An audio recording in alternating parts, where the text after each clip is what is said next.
Speaker, the President of the United States.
Members of Congress, I have the high privilege and distinct honor of presenting to you the President of the United States.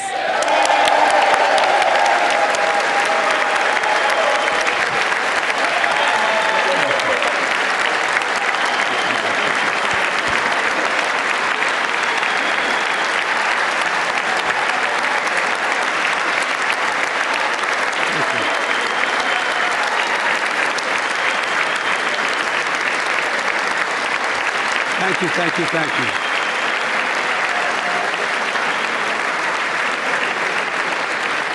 Thank you all very much. Thank you, General. Thank you. Thank you. Thank you all very, very much. Thank you. Please. Thank you so much. Madam Speaker, Madam Vice President, our First Lady and Second Gentleman, members of Congress and the Cabinet, Justices of the Supreme Court, my fellow Americans. Last year, COVID-19 kept us apart. This year, we're finally together again. Tonight,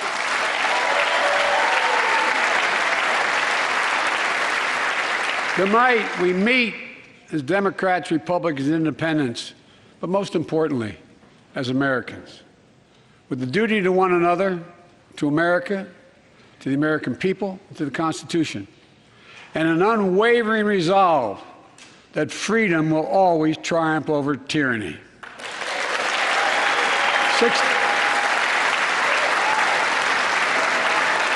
Thank you.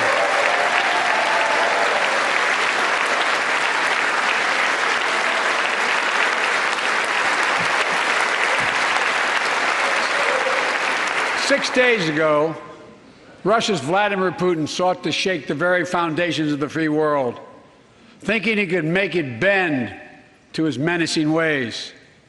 But he badly miscalculated. He thought he could roll into Ukraine and the world would roll over. Instead, he met with a wall of strength he never anticipated or imagined. He met the Ukrainian people.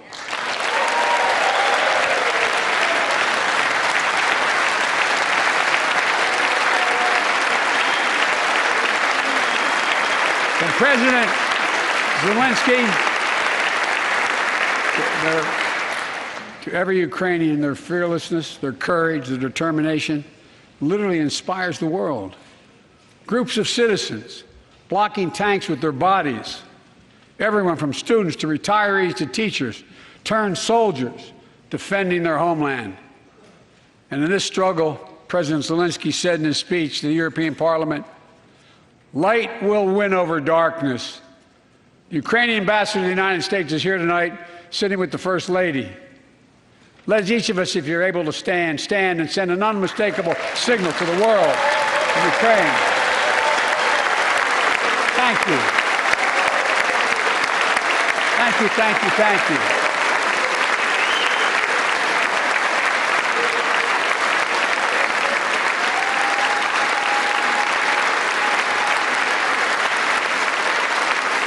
She's bright, she's strong, and she's resolved.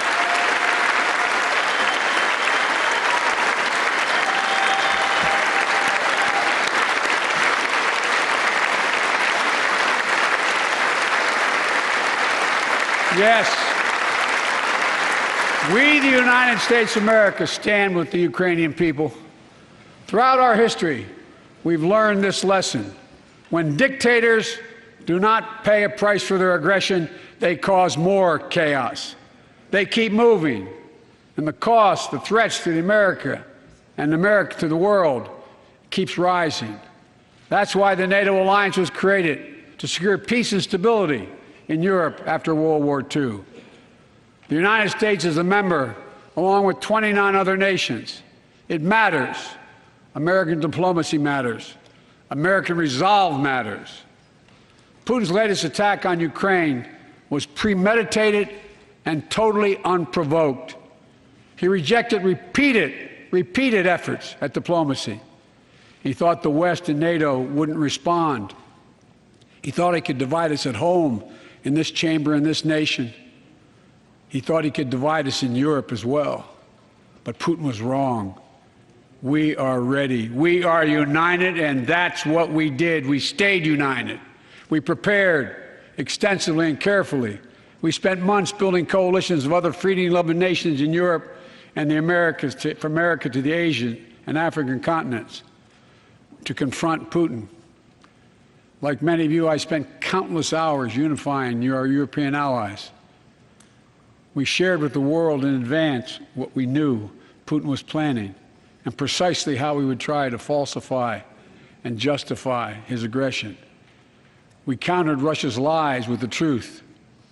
And now that he's acted, the free world is holding him accountable, along with 27 members of the European Union, including France, Germany, Italy, as well as countries like the United Kingdom, Canada, Japan, Korea, Australia, New Zealand, and many others. Even Switzerland are inflicting pain on Russia and supporting the people of Ukraine. Putin is now isolated from the world more than he has ever been. Together,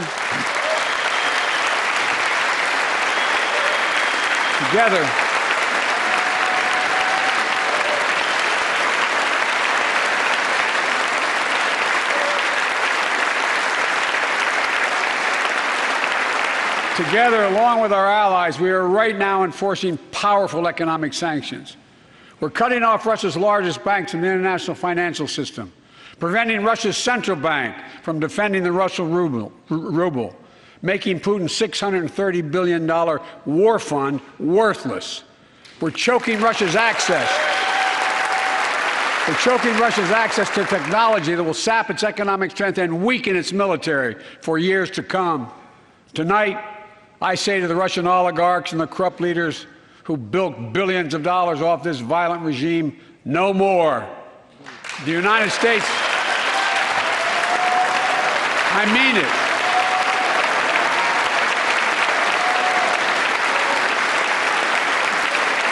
The United States Department of Justice is assembling a dedicated task force to go after the crimes of the Russian oligarchs. We're joining with European allies to find and seize their yachts, their luxury apartments, their private jets. We're coming for your ill-begotten gains. And tonight, I'm announcing that we will join our allies in closing off American airspace to all Russian flights, further isolating Russia and adding additional squeeze on their economy.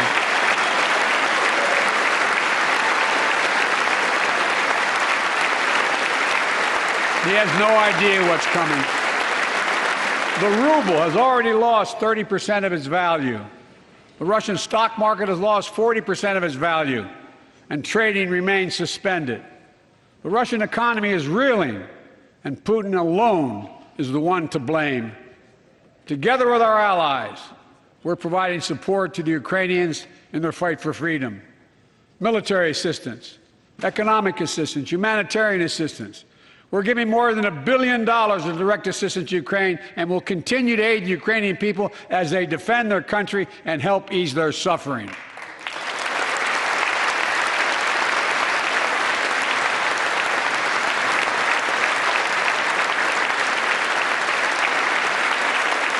But let me be clear, our forces are not engaged and will not engage in the conflict with Russian forces in Ukraine.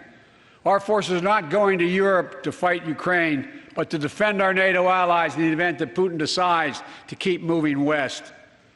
For that purpose, we have mobilized American ground forces, air squadrons, ship deployments to protect NATO countries including Poland, Romania, Latvia, Lithuania, and Estonia. And as I've made crystal clear, the United States and our allies will defend every inch of territory that is NATO territory with the full force of our collective power. Every single inch.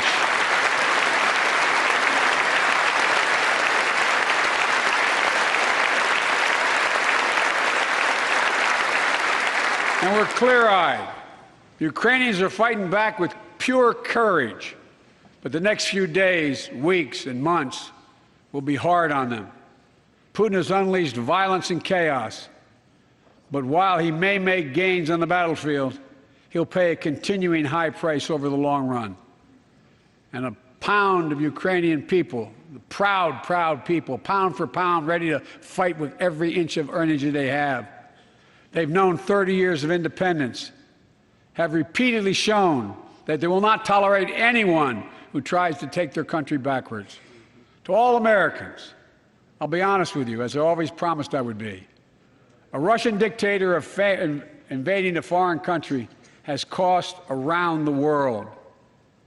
And I'm taking robust action to make sure the pain of our sanctions is targeted at the Russian economy, and that we use every tool at our disposal to protect American businesses and consumers.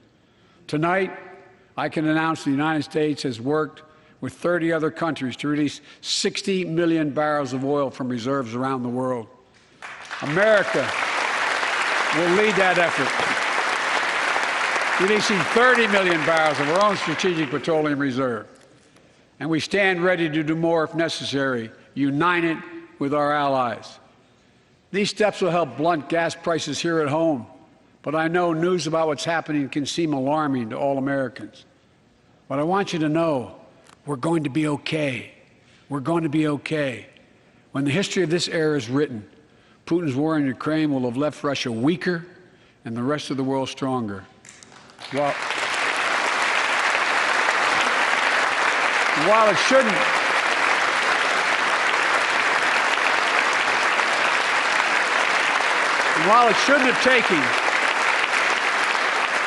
have taken something so terrible for people around the world to see what's at stake, now everyone sees it clearly.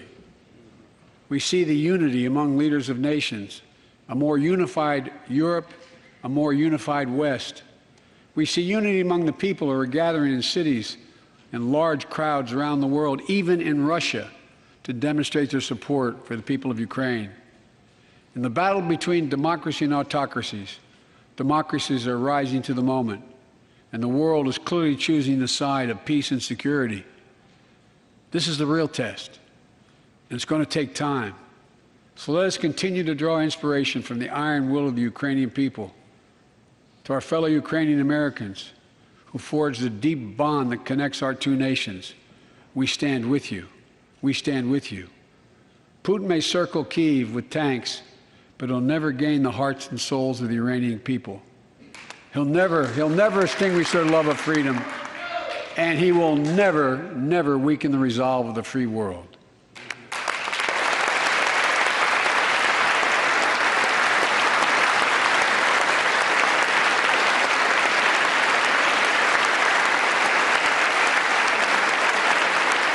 We meet tonight in an America that has lived through two of the hardest years this nation has ever faced. The pandemic has been punishing, and so many families are living paycheck to paycheck, struggling to keep up with the rising cost of food, gas, housing, and so much more. I understand, like many of you did. My dad had to leave his home in Scranton, Pennsylvania to find work. So like many of you, I grew up in a family when the price of food went up, it was felt throughout the family. It had an impact. That's when one of the first things I did as president was fight to pass the American Rescue Plan. Because people were hurting, we needed to act, and we did. Few pieces of legislation have done more at a critical moment in our history to lift us out of a crisis. It fueled our efforts to vaccinate the nation and combat COVID-19, delivered immediate economic relief to tens of millions of Americans. It helped put food on the table. Remember those long lines of cars waiting for hours just to get a box of food put in their trunk? It cut the cost of health care insurance. And as my dad used to say, it gave the people just a little bit of breathing room. Unlike the $2 trillion tax cut passed in the previous administration that benefited the top 1% of Americans, the American Rescue Plan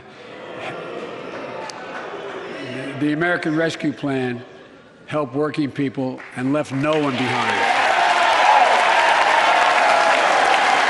Folks,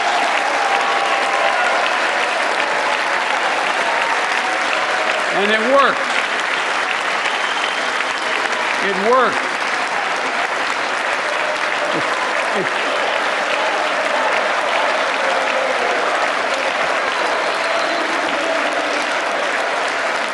It worked. We created jobs, lots of jobs. In fact, our economy created over 6.5 million new jobs just last year. More jobs in 1 year than ever before in the history of the United States of America. The economy grew at a rate of 5.7 last year, the strongest growth rate in 40 years. And the first step in bringing fundamental change to our economy that hasn't worked for working people in this nation for too long. For the past 40 years, we were told that tax break for those at the top and benefits would trickle down and everyone would benefit. But that trickle-down theory led to a weaker economic growth, lower wages, bigger deficits, and a widening gap between the top and everyone else in nearly a century. Look, Vice President Harris and I ran for office, and I realize we have fundamental disagreements on this, but ran for office with a new economic vision for America. Invest in America, educate Americans, grow the workforce, build the economy from the bottom up and the middle out, not from the top down, because we know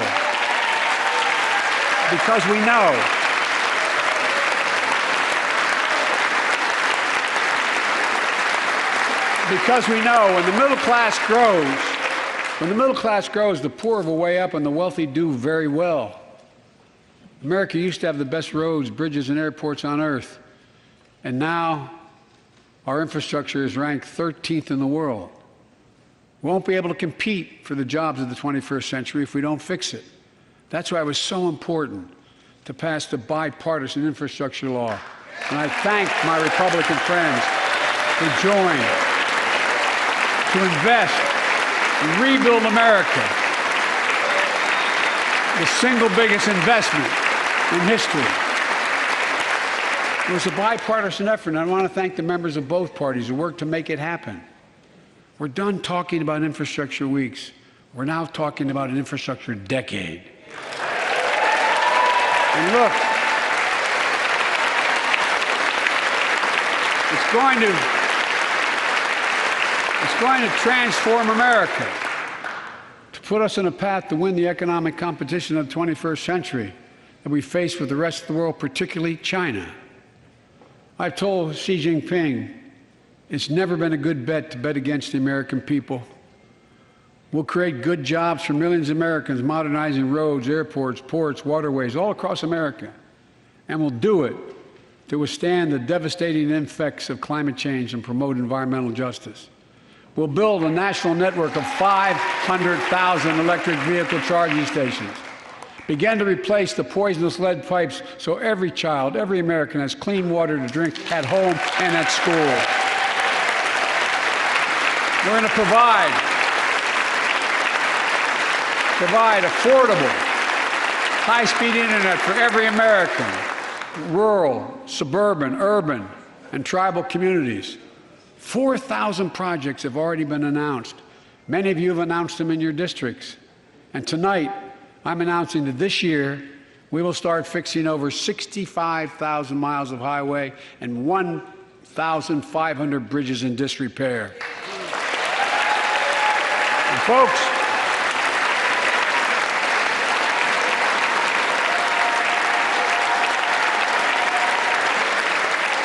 when we use taxpayers' dollars to rebuild America, we're going to do it by buying America.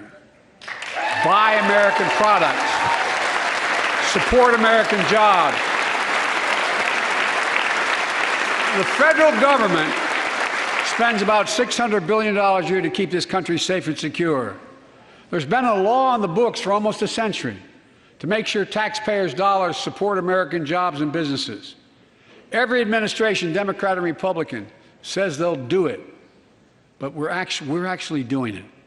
We'll buy America to make sure everything from the deck of an aircraft carrier to the steel on highway guardrails is made in America from beginning to end. All of it. All of it.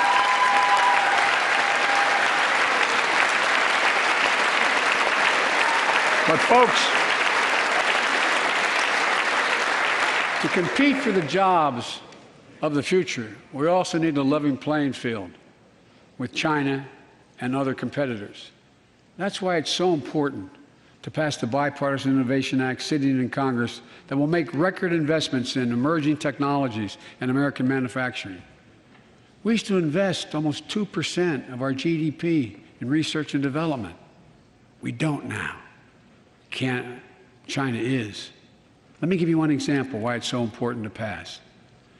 If you travel 20 miles east of Columbus, Ohio, you'll find 1,000 empty acres of land. It won't look like much, but if you stop and look closely, you'll see a field of dreams, the ground on which America's future will be built. That's where Intel, the American company that helped build Silicon Valley, is going to build a $20 billion semiconductor megasite. Up to 8 state-of-the-art factories in one place. 10,000 new jobs. And in those factories, the average job about $135,000 a year. Some of the most sophisticated manufacturing in the world to make computer chips the size of a fingertip that power the world in everyday lives. From smartphones, technology, the internet, technology that's yet to be invented. But that's just the beginning. Intel CEO Pat Gelsinger, who is here tonight, I don't know where Pat is. Pat, there you go, Pat, stand up.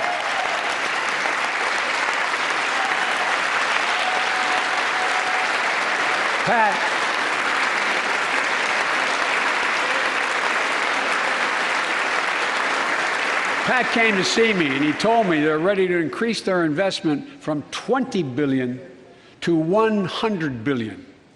That would be the biggest investment in manufacturing in American history. And all they're waiting for is for you to pass this bill. So let's not wait any longer. Send it to my desk, I'll sign it, and we'll really take off in a big way. And folks, Intel is not alone. There's something happening in America. Just look around and you'll see an amazing story. The rebirth of pride that comes from stamping products made in America. The revitalization of American manufacturing. Companies are choosing to build new factories here when just a few years ago they would have gone overseas. That's what's happening. Ford is investing $11 billion in electric vehicles, creating 11,000 jobs across the country. GM is making the largest investment in its history. $7 billion to build electric vehicles, creating 4,000 jobs in Michigan. All told, 369,000 new manufacturing jobs were created in America last year alone. Folks,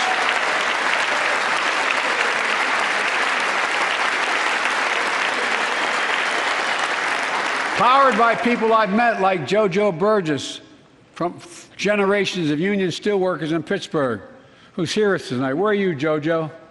There you go. Thanks, buddy. As Ohio Senator Sherrod Brown says,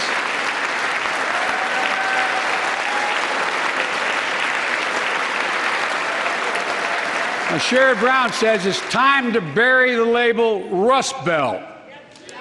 It's time to see what used to be called the Rust Belt become the home of a significant resurgence of manufacturing.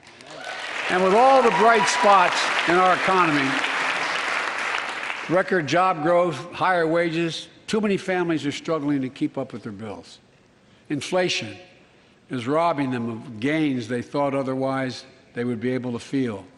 I get it.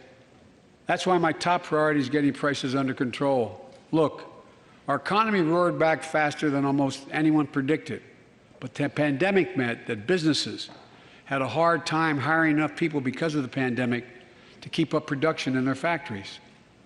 So you didn't have people making those beams that went into buildings because they were out. The factory was closed. The panic also disrupted the global supply chain. Factories close. When that happens, it takes longer to make goods and get them to the warehouses, to the stores, and prices go up. Look at cars last year. 1/3 of all the inflation was because of automobile sales. There weren't enough semiconductors to make all the cars that people wanted to buy. And guess what? Prices of automobiles went way up, especially used vehicles as well. And so we have a choice. One way to fight inflation is to drive down wages and make Americans poorer. I think I have a better idea to fight inflation. Lower your costs, not your wages. Folks,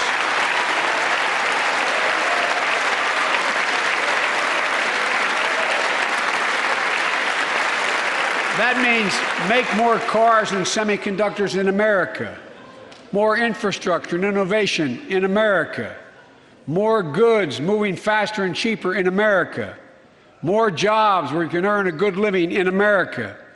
Instead of relying on foreign supply chains, let's make it in America.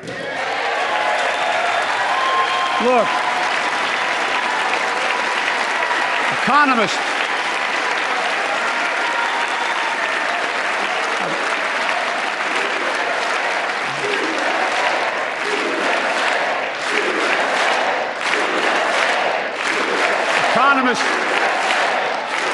call this increasing the productive capacity of our economy.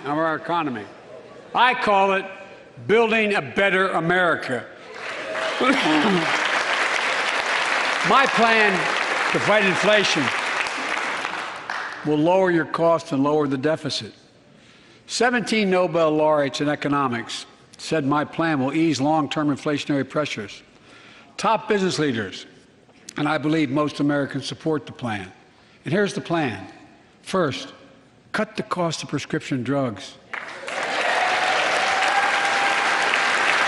We pay more for the same drug produced by the same company in America than any other country in the world.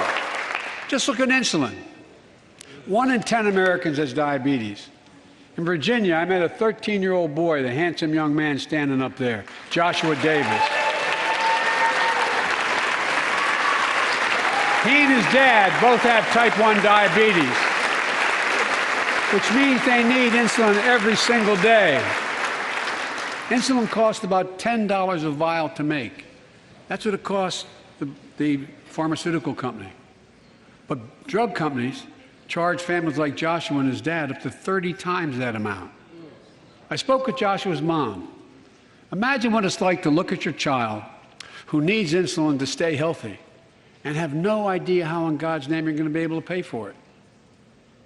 What it does to your family, but what it does to your dignity. your ability to look your child in the eye, to be the parent you expect yourself to be. I really mean to think about that. That's what I think about. You know, yesterday, Joshua's here tonight, but yesterday was his birthday. Happy birthday, buddy, by the way. For Joshua and 200,000 other young people with type 1 diabetes, let's cap the cost of insulin at $35 a month so everyone can afford it. And drug companies will do very, very well, their profit margin. While we're at it, I know we have great disagreements on this floor with this. Let's let Medicare negotiate the price of prescription drugs.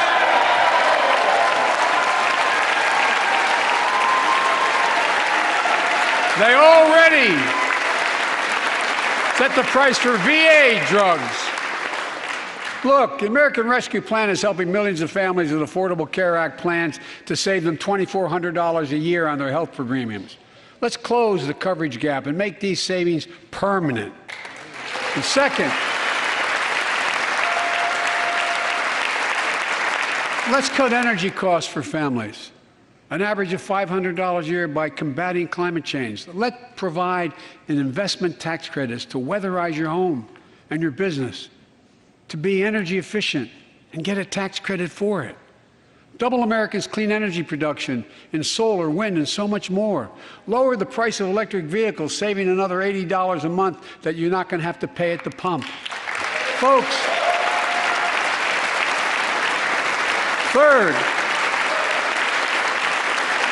the third thing we can do to change the standard of living for hardworking folks is cut the cost of child care. Cut the cost of child care. Folks, if you live in a major city in America, you pay up to $14,000 a year for child care per child. I was a single dad for 5 years, raising 2 kids. I had a lot of help, though. I had a mom, a dad, a brother, and a sister that really helped. But middle class and working folks shouldn't have to pay more than 7% of their income to care for the young children. My plan would cut the cost of child care in half for most families and help parents, including millions of women who left the workforce during the pandemic because they couldn't afford child care, to be able to get back to work, generating economic growth. But my plan doesn't stop there. It also includes home and long-term care, more affordable housing, pre-K for 3- and 4-year-olds. All these will lower costs to families. And under my plan, nobody, let me say this again, nobody earning less than $400,000 a year will pay an additional penny in new taxes. Not a single penny.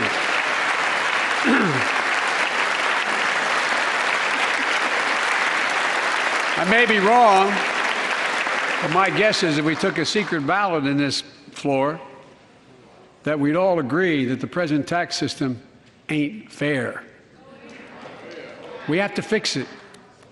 I'm not looking to punish anybody, but let's make corporations and wealthy Americans start paying their fair share. Look, last year,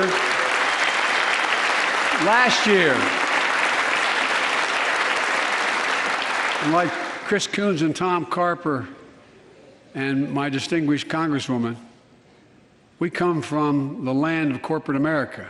There are more corporations incorporated in America than every other state in America combined. And I still won 36 years in a row. The point is, even they understand they should pay just a fair share. Last year, 55 of the Fortune 500 companies earned $40 billion in profit and paid 0 in federal taxes. Now look, it's not fair. That's why I proposed a 15% minimum tax rate for corporations. And that's why in the G7 and other meetings overseas, we're able to put together, I was able to be somewhat helpful, 130 countries to agree on a global minimum tax rate. So companies can't get out of paying their taxes at home by shipping jobs and factories overseas. It'll raise billions of dollars. That's why I propose closing loopholes for the very wealthy who pay a lower tax rate than a teacher and a firefighter. So that's my plan, but we'll go in more detail later. We will grow the economy, lower the cost of families. So what are we waiting for? Let's get this done. We all know we've got to make changes. Folks,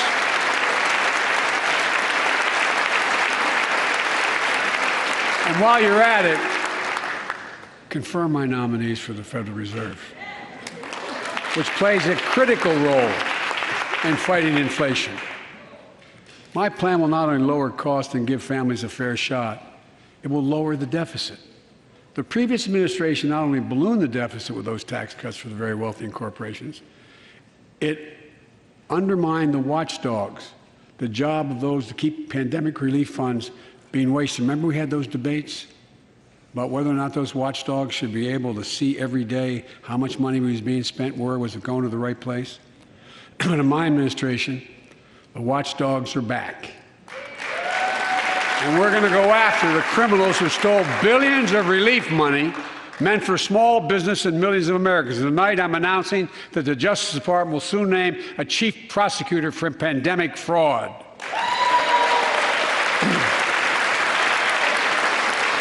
And look,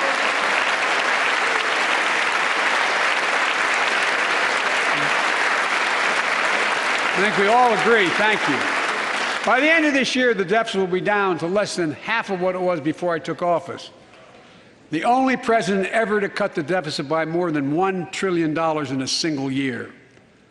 Lowering your cost also meant demanding more competition. I'm a capitalist, but capitalism without competition is not capitalism. Capitalism without competition is exploitation. It drives up profits. And corporations have to compete. Their profits go up and your prices go up when they don't have to compete. Small businesses and family farmers and ranchers, I need not tell some of my Republican friends from those states. Guess what? You got 4 basic meat packing facilities. That's it. You play with them or you don't get to play at all. And you pay a hell of a lot more. A hell of a lot more because there's only 4. See what's happening with ocean carriers and moving goods in and out of America. During the pandemic, about half a dozen or less foreign-owned companies raised prices by as much as 1,000% and made record profits. Tonight, I'm announcing a crackdown on those companies overcharging American businesses and consumers. And folks,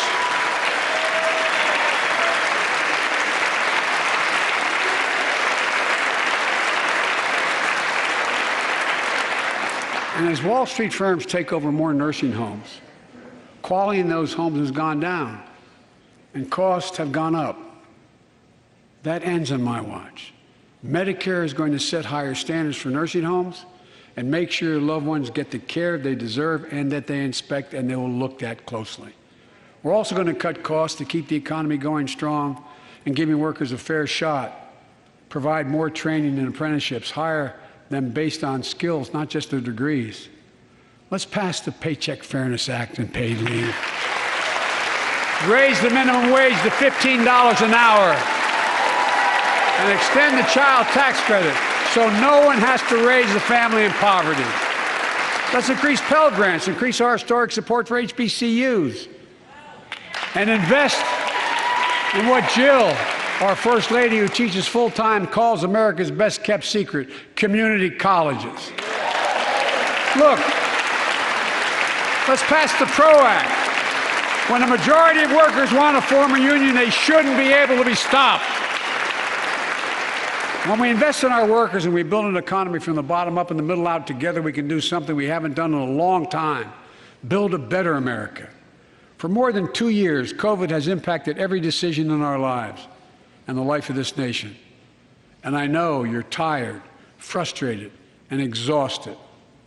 That doesn't even count the close to 1 million people who sit at a dining room table or a kitchen table and look at an empty chair because they lost somebody. But I also know this, because of the progress we've made, because of your resilience and the tools that we have been provided by this Congress, tonight I can say we're moving forward safely back to more normal routines. We've reached a new moment in the fight against COVID-19, where severe cases are down to a level not seen since July of last year. Just a few days ago, the Center for Disease Control and Prevention issued a new mask guidelines. Under the new guidelines, most Americans and most of the country can now go mask-free. And based on projections, more of the country will reach that point across the next couple of weeks. And thanks to the progress we've made in the past year, COVID-19 no longer need control our lives. I know some are talking about living with COVID-19, but tonight I say that we never will just accept living with COVID-19. We'll continue to combat the virus as we do other diseases. And because this virus mutates and spreads, we have to stay on guard. And here are 4 common sense steps as we move forward safely, in my view. First, stay protected with vaccines and treatments. We know how incredibly effective vaccines are. If you're vaccinated and boosted, you have the highest degree of protection. We'll never give up on vaccinating more Americans. Now, I know parents with kids under 5 are eager to see their vaccines authorized for their children. Scientists are working hard to get that done. We'll be ready with plenty of vaccines if and when they do. We're all ready. We are also ready with antiviral treatments. If you get COVID-19, the Pfizer pill reduces your chances of ending up in the hospital by 90%. I've ordered more pills than anyone in the world has. Pfizer is working overtime to get us 1 million pills this month and more than double that next month. And now we're launching the Test to Treat initiative, so people can get tested at a pharmacy and if they prove positive, receive the antiviral pills on the spot at no cost. And folks, if you're immunocompromised or have some other vulnerability, we have treatments and free high-quality masks. We're leaving no one behind or ignoring anyone's needs as we move forward. On testing, we've made hundreds of millions of tests available, and you can order them for free to your doorstep. And we've already ordered free tests. If you already ordered free tests tonight, I'm announcing you can order another group of tests. Go to covidtest.gov starting next week, and you can get more tests. Second, we must prepare for new variants. Over the past, we've gotten much better at detecting new variants. If necessary, we'll be able to develop new vaccines within 100 days instead of maybe months or years. And if Congress provides the funds we need, we'll have new stockpiles of tests, masks, pills ready if needed. I can't promise a new variant won't come, but I can promise you we'll do everything within our power to be ready if it does. Third,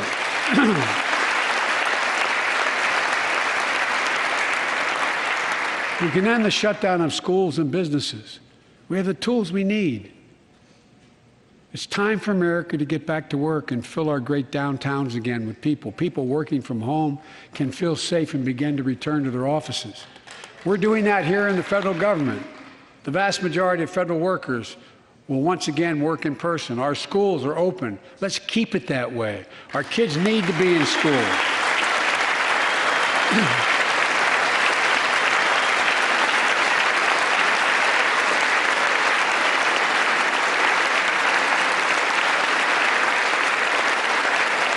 With 75% of adult Americans fully vaccinated and hospitalizations down by 77%, most Americans can remove their masks and stay in the classroom and move forward safely. We achieved this because we provided free vaccines, treatments, tests, and masks. Of course, continuing this costs money, so I'll not surprise you. I'll be back to see you all. And I'm going to soon send a request to Congress. The vast majority of Americans have used these tools and may want again.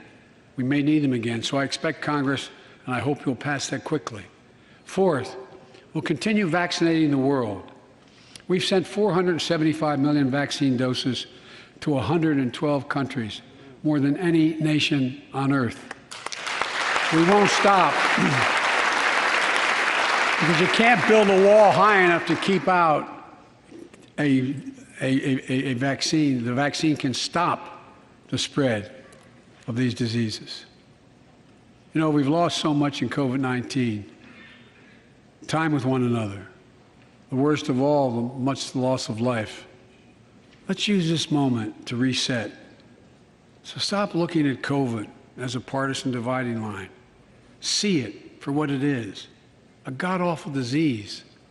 Let's stop seeing each other as enemies and start seeing each other for who we are, fellow Americans. Look,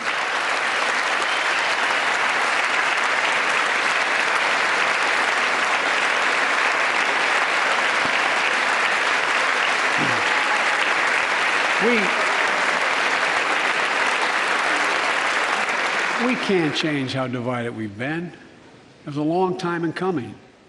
But we can change how to move forward on COVID-19 and other issues that we must face together.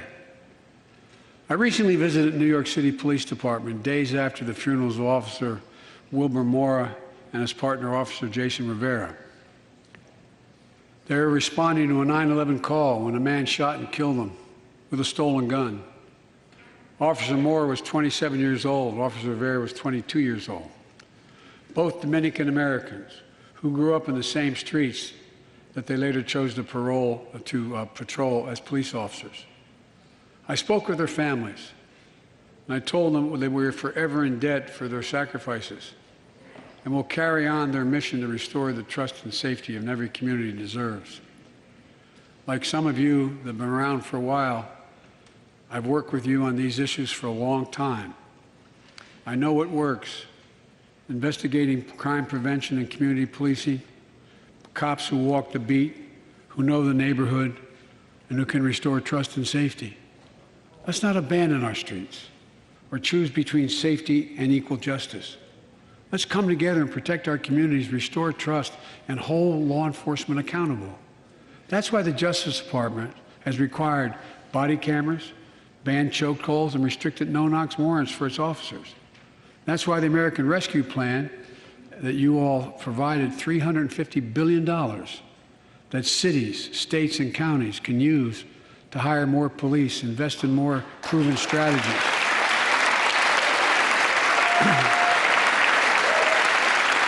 Proven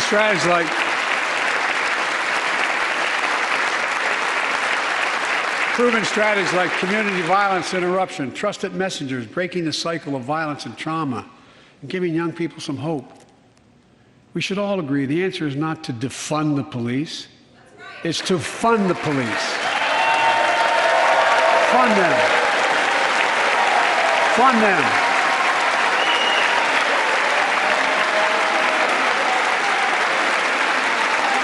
Fund them with resources and training. Resources and training they need to protect our communities. I ask Democrats and Republicans alike to pass my budget and keep our neighborhoods safe.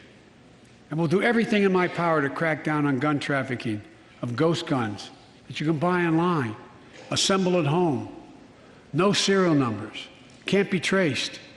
I ask Congress to pass proven measures to reduce gun violence. Pass universal background checks. Why should anyone on the terrorist list be able to purchase a weapon? Why? Why? And folks, ban assault weapons with high-capacity magazines that hold up to 100 rounds.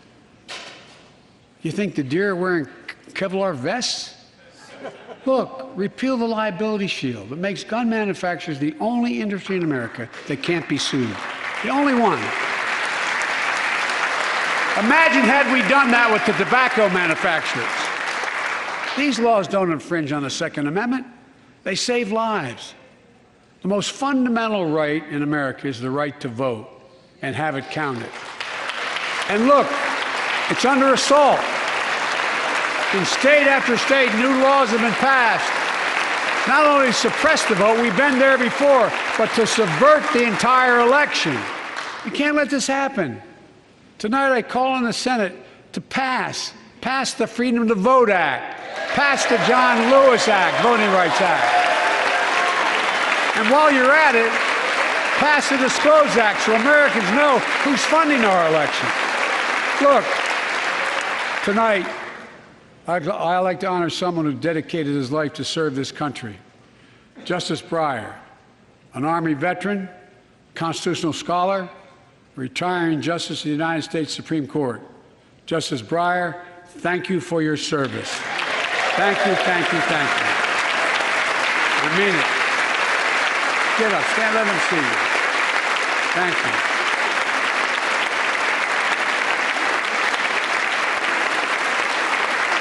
And we all know, no matter what your ideology, we all know one of the most serious constitutional responsibilities a president has is nominating someone to serve on the United States Supreme Court.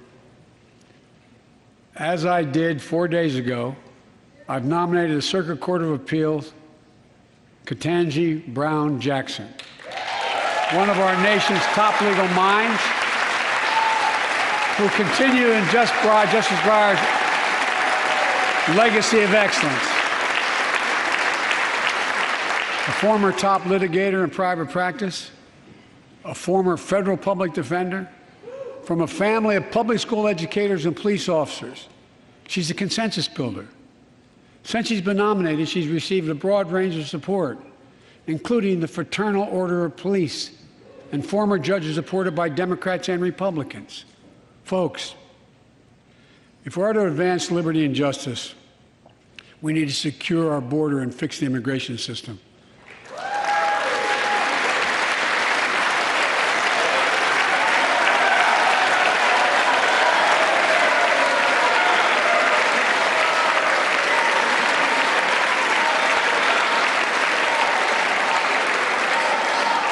And as you might guess, I think we can do both. At our border, we've installed new technology like cutting-edge scanners to better detect drug smuggling. We've set up joint patrols with Mexico and Guatemala to catch more human traffickers. We're putting in place dedicated immigration judges in a significant larger number so families fleeing persecution and violence can have their cases heard faster, and those who don't legitimately hear can be sent back. We're screening, we're securing commitments and supporting partners in South and Central America to host more refugees and secure their own borders. We can do all this while keeping lit the torch of liberty that has led a generation of immigrants to this land, my forebears and many of yours. Provide a pathway to citizenship for dreamers, those with temporary status, farm workers, essential workers. Revise our laws so businesses have workers they need and families don't wait decades to reunite. It's not only the right thing to do, it's economically smart thing to do. That's why the immigration reform is supported by everyone from labor unions to religious leaders to the U.S. Chamber of Commerce. Let's get it done once and for all. Folks,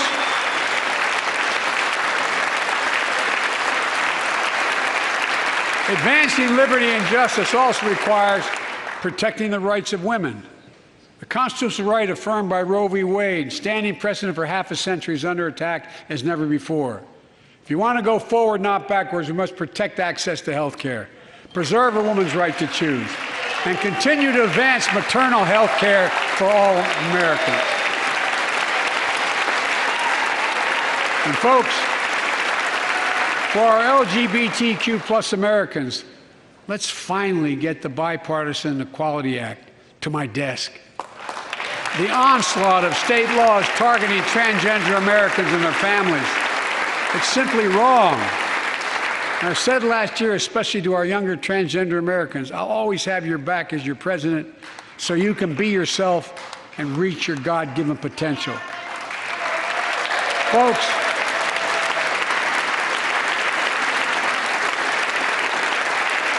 as I've just demonstrated, while it often appears we do not agree, and that we do agree on a lot more things than we acknowledge. I signed 80 bipartisan bills into law last year, from preventing government shutdowns, to protecting Asian Americans from still too common hate crimes, to reforming military justice, and will soon be strengthening the Violence Against Women Act that I first wrote 3 decades ago. It's important.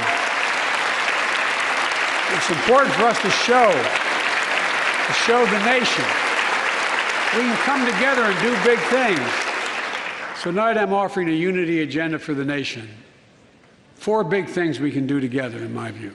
First, beat the opioid epidemic. There's so much we can do. Increase funding for prevention, treatment, harm reduction, and recovery. Get rid of outdated rules and stop doctors prescribing treatments. Stop the flow of illicit drugs by working with state and local law enforcement to go after the traffickers. And if you're suffering from addiction, you should know you're not alone. I believe in recovery, and I celebrate the 23 million Americans in recovery. Second, let's take on mental health, especially among our children whose lives and education have been turned upside down. The American Rescue Plan gave schools money to hire teachers and help students make up for lost learning. I urge every parent to make sure your school does just that. They have the money. We can all play a part. Sign up to be a tutor or a mentor.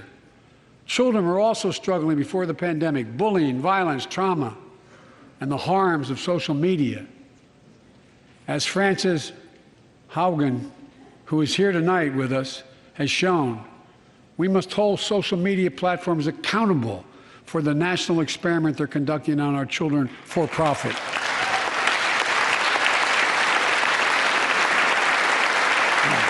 Folks, thank you.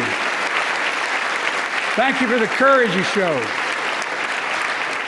It's time to strengthen privacy protections, ban targeted advertising to children, demand tech companies stop collecting personal data on our children, and let's get all Americans the mental health services they need. More people can turn for help, and full parity between physical and mental health care if we treat it that way in our insurance. Look,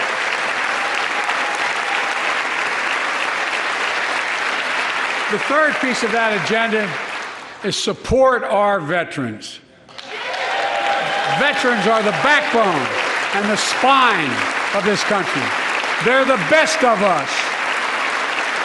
I've always believed that we have a sacred obligation to equip those we send to war and care for those in their family when they come home. My administration is providing assistance in job training, housing, and now helping lower-income veterans get VA care debt-free. And our troops in Iraq and Afghanistan have faced many dangers, one being stationed at bases breathing in toxic smoke from burn pits. Many of you have been there. I've been in and out of Iraq and Afghanistan over 40 times. These burn pits that incinerate waste, the waste of war, medical and hazardous material, jet fuel, and so much more. And they come home, many of the world's fittest and best trained warriors in the world. Never the same. Headaches, numbness, dizziness.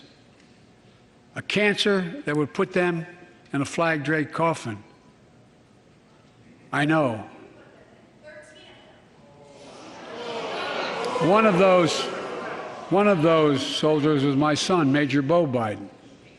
I don't know for sure if the burn pit that he lived near, that his hooch was near in Iraq and earlier than that in Kosovo, is the cause of his brain cancer, the disease of so many other troops. But I am committed to find out everything we can, committed to military families like Danielle Robinson from Ohio, the widow of Sergeant First Class Heath Robinson.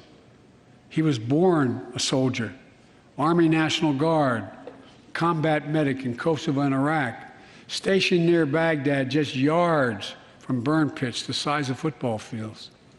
Danielle is here with us tonight. They love going to Ohio State football games.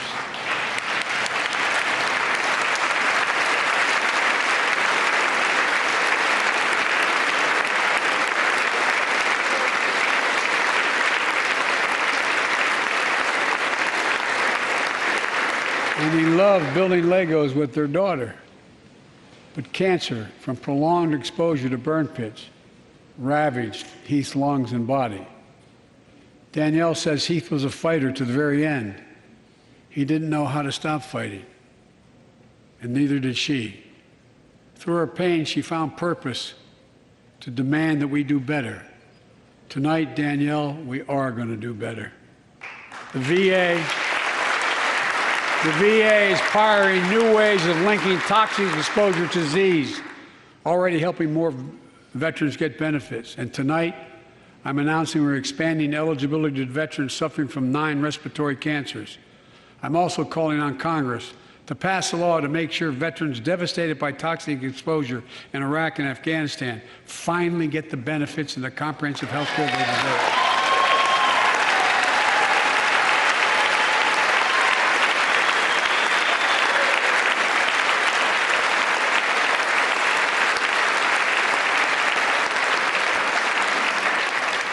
And fourth and last, let's end cancer as we know it. This is personal.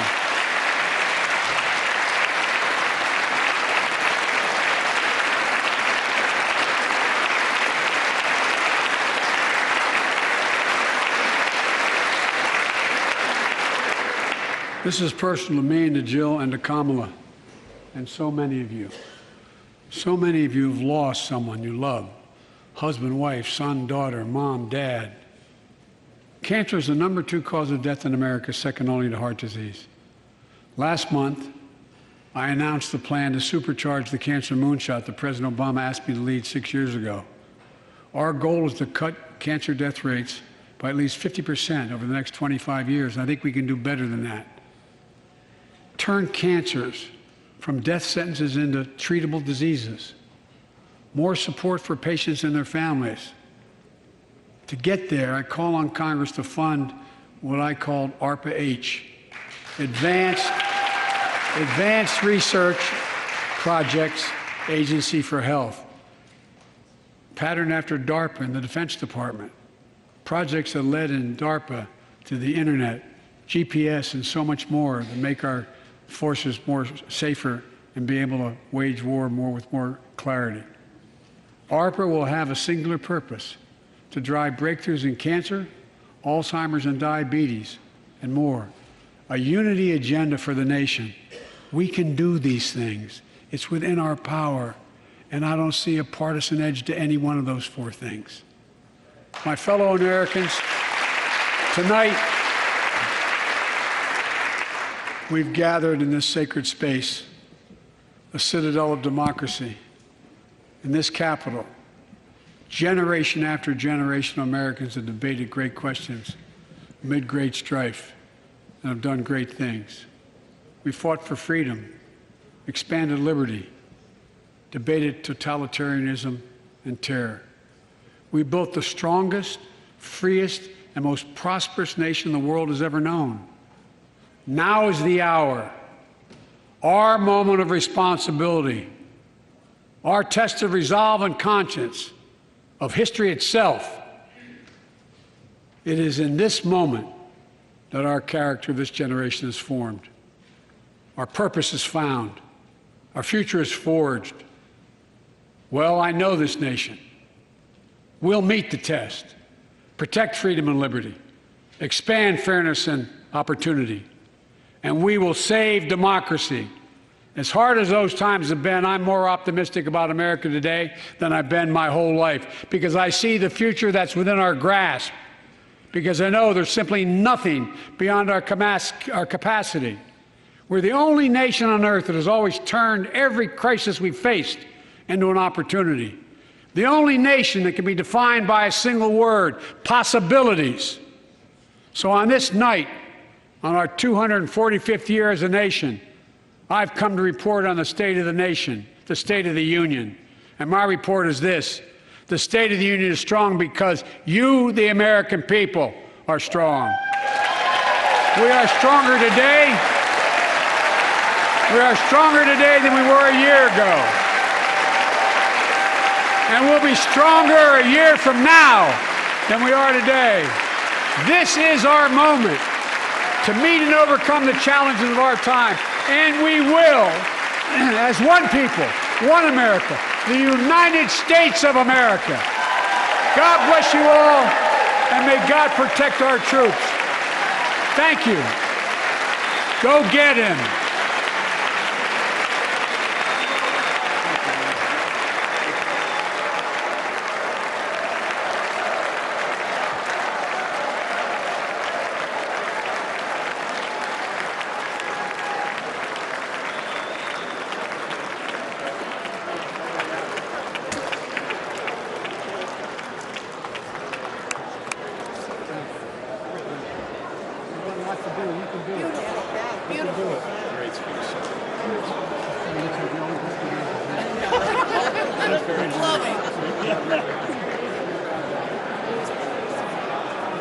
Thank you.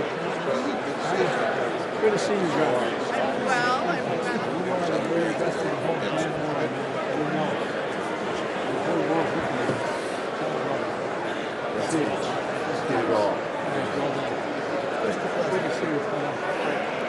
Great job. Great job. Thank you. Beautiful job. That's a great compliment coming from you, kid. Thank you, thank you, thank you. Well done, Mr. President. Great clothes. Thank you, man. Well done, Mr. President. Well done. Thanks again for coming to Colorado. Thank you, man. Tommy. Eat it again. Sorry, too much. Good job.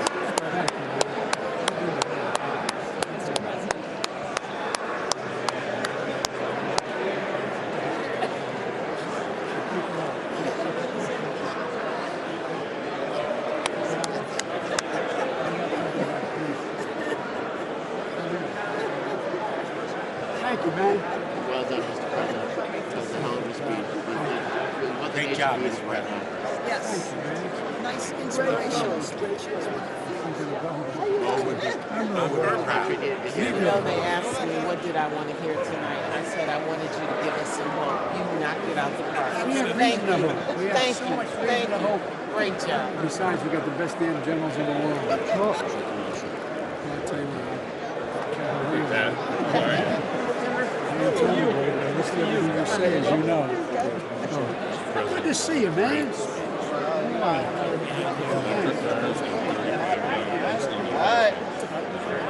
We can do this.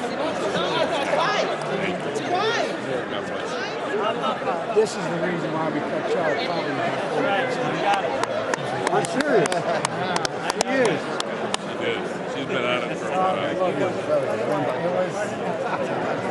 Fantastic. We can do this. Prescription drugs. Yeah, for like the grace of God, we're picking out right and we got a shot.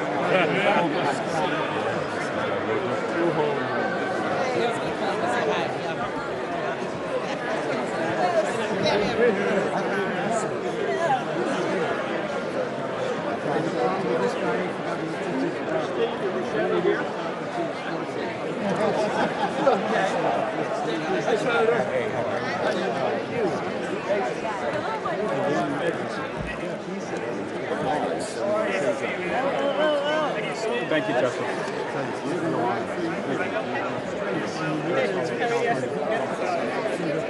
Nice to have everyone back here. Doing well. Good to see you.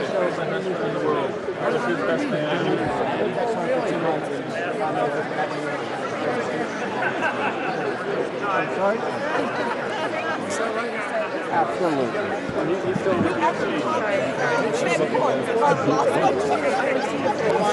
But she was the date, but that was your Which way? Nice to see you guys. Need your help. What you going to do now? Thank you so much twice tonight. Thank you for everything. Oh, it's going to be huge right in the district. Thank you. Oh my gosh. I didn't know, I knew this was right, but you know those two words? Bulldozer. I mean, that's what it was. Oh my God, that's so... Enormous respect. Oh. I mean, look at me, man. You know it's true. We go back to a long I know, way, those pal. are the days. I think she's pretty damn good. Pretty solid. Absolutely. She's a great. Absolutely. Absolutely. I'll tell you what, man. The IBW village is the reason I stand by. Yeah, should be good to start. Thank you, man. That was a historic speech. Someone's saying you don't like me. I'm fired up. I don't want this guy too fired up. I'm fired up. I'm inspired. You got guns and big guns. Listen, man, I'm trying to take care of myself. I'm trying to be like you. Thanks. That was awesome. Congratulations. Yes. It was historic.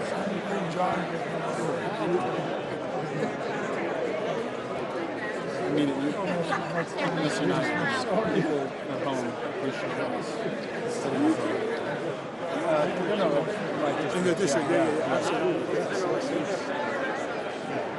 Thanks for talking about children and mental health. From Northwest Indiana. It's good to see you very well. Steel workers, Joe. It's great to have him here. Relay the message. Thank you for your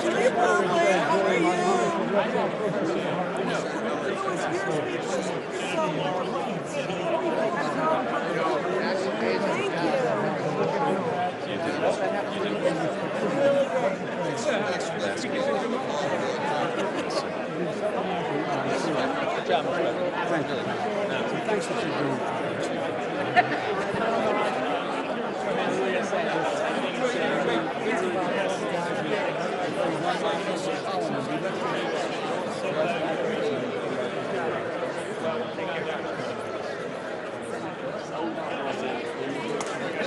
You're the real photographer.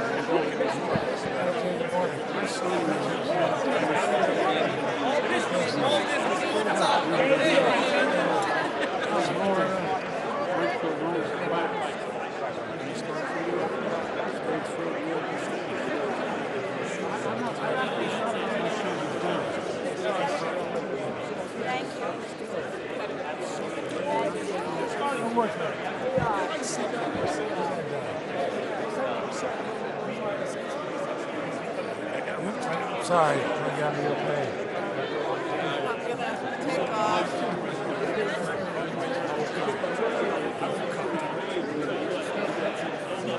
Good, not really, you know what I mean?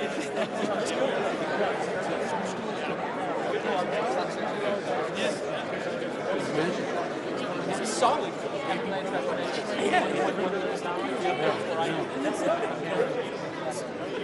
See you later.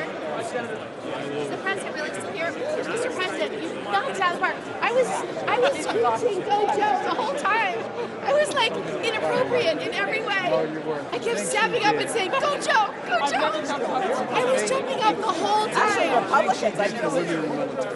keep trying. I keep trying. Yes, this lady too. She started in the house. You have to let her go. I know. Sorry.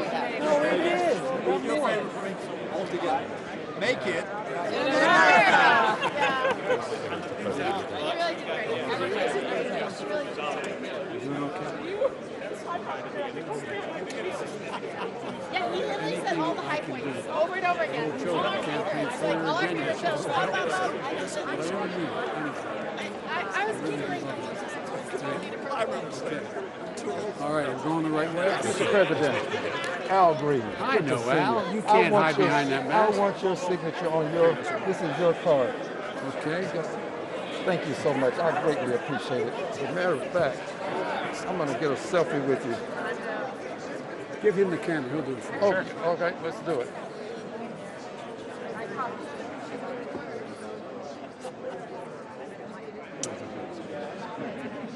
Thank you.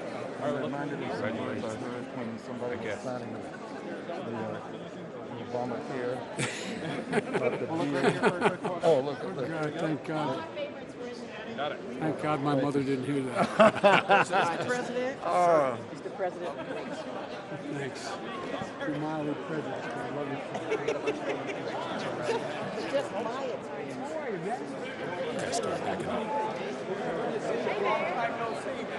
So I'll see you on Thursday. Yes. You're signing my book of Yes. It's a big deal. It is a big deal. Jamie asked me about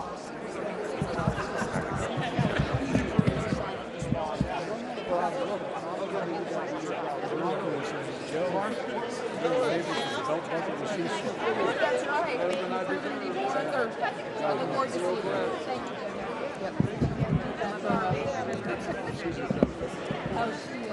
She comes from an incredible family. Her sister used to run my Delaware operation, and her dad, besides being an All-American high school, invented the tiny Archibald. And the dean of her delegation. Anything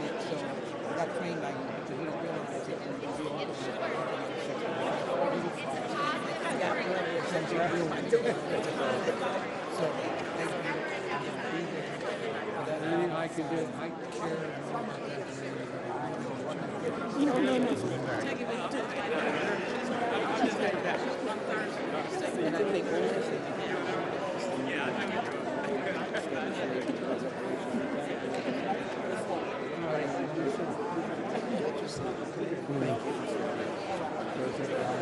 Hey, I'll be with you tomorrow. I'm gonna, yeah.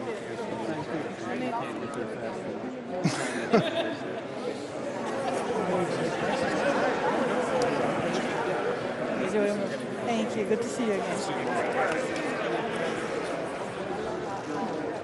You're mildly precious on my behalf. Thank you.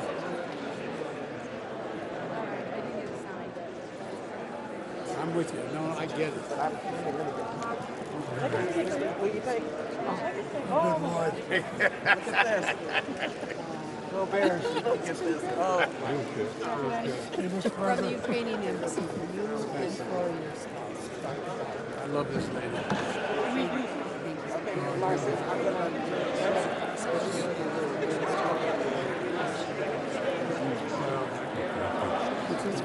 Yeah, it is. It is.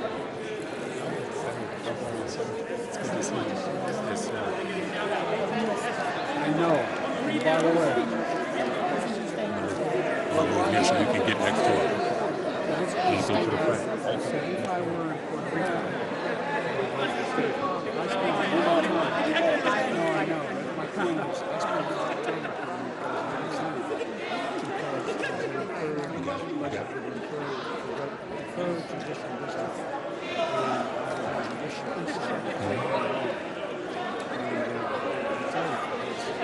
support. And guess what? I ain't feeling like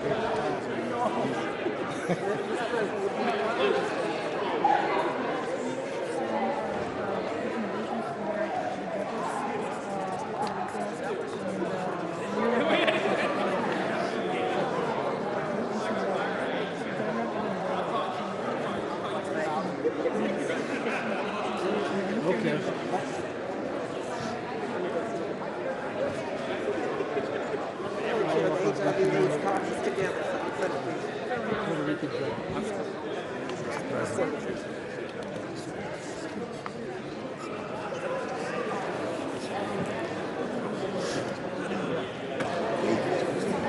I'll tell you what,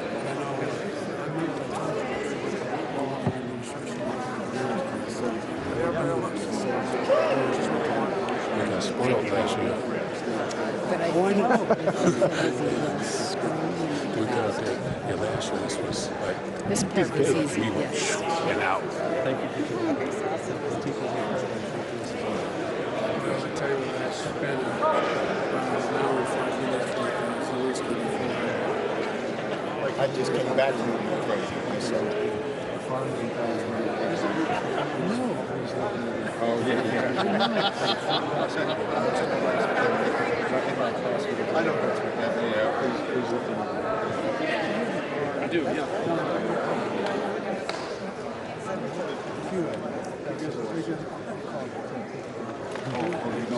Quick session. Mix. Chairman.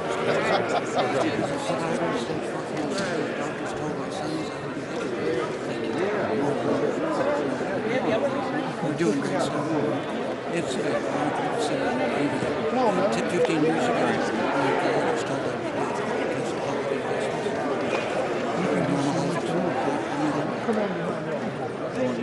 the my son, I have 10% chance. Good thing. I'm here because I'll get you in the back. keep at it. Derek. How are you, Derek? Yeah, how you doing, Derek? Thank you for talking about it. Just on Friday, introduced a bill, 9 Democrats, 9 Republicans, to do what we're calling the civic bridge building pilot through America. We're working with Michael and the team there, and trying to do these things that can help bring people together. We have to. We get it done, except the guy to the left. You gotta be careful. Yeah, well, always. Thank you, Mr. President. Thank you. Mr. President, thank you so much for your shout out on how that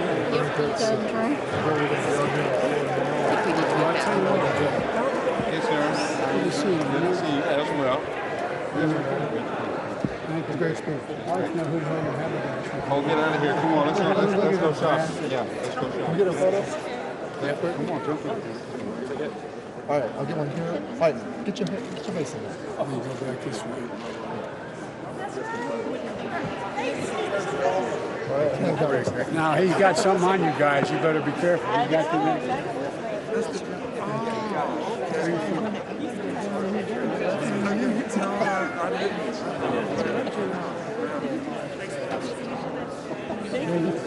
Now, I've been around so long, I remember when not only Houston, not only Austin, but Houston was all blue. They were good old days. Thank you, sir. Turn around, go get him up there. Oh, that's a great shot. Yeah. Thank you, Survivors guys. out there with you, so. Thank you. Okay, now I can. Okay. That's clear. Great job. What's your name? Mark. Mark, good to see you.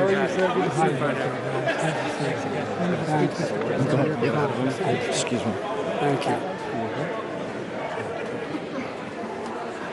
How are you? How are you, Mr. President? Well, thanks for smiling. No, oh, I was inspired tonight. Is that a belt y'all see? That's exactly. Design night. There you go, man.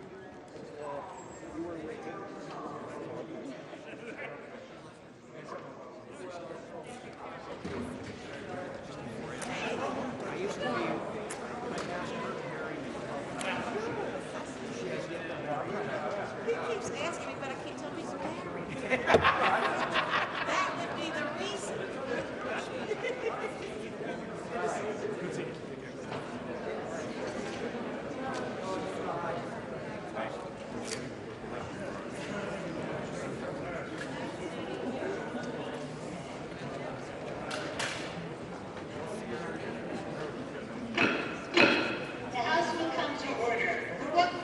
Does the gentleman from Maryland seek recognition? Madam Speaker, I move that the message of the President be referred to the committee of the full House on the State of the Union and ordered printed. Without objection. Pursuant to Section 11B of House Resolution 188, the House stands adjourned until 10 a.m. tomorrow for morning hour debate and noon for legislative business.